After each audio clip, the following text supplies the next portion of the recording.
Ayun oh. Shout out mga ka-From D. Awan natin si Bad Eman no. Bad Richard si Bad Joven. So ito pong area po na ito ay kalamansian. So dahil maliit pa po yung kalamansi ay nakapag-intercrop pa po tayo ng sili. So ito na po yung mga siling pula. So yan na po sila. Yan. Paroon. Ito po ay ilan to Bad Eman? 103.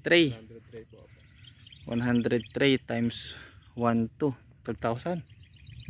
Mga more or less 12,000 na puno po ito no. Na siling pula. So ito po naka-kanal po yan. Yan po yung daan ng patubig. So ito po yung yun nga po ang ko kasi sabi ko nga doon sa mga yan. So ito po yung ating mga kasama. May nagbubunot po ng damo. So in-sprayan po yan ng one side na pang po sa damo. Tapos saka po ginagahukan. Parang pinakakanal. So yan po, papatik lang pong gayaan. Yun. Ayan.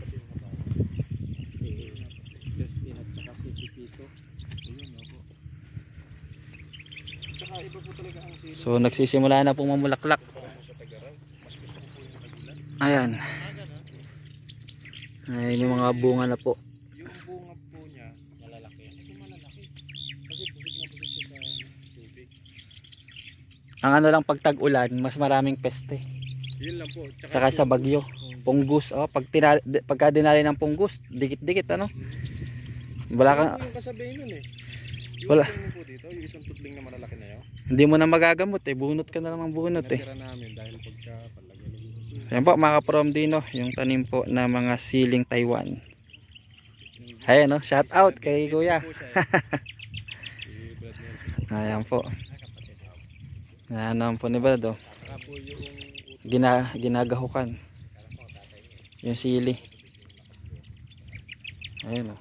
Para pagdaan ng patubig, saktong-sakto.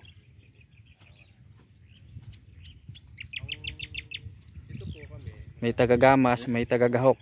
Shoutout sa poging kapatid sa panig. Yun, tindi oh. Yun. Ang pambundok po na yan, bundok po yan ng Arayat. Oh.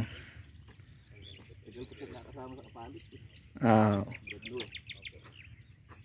Ayan po, mga sili.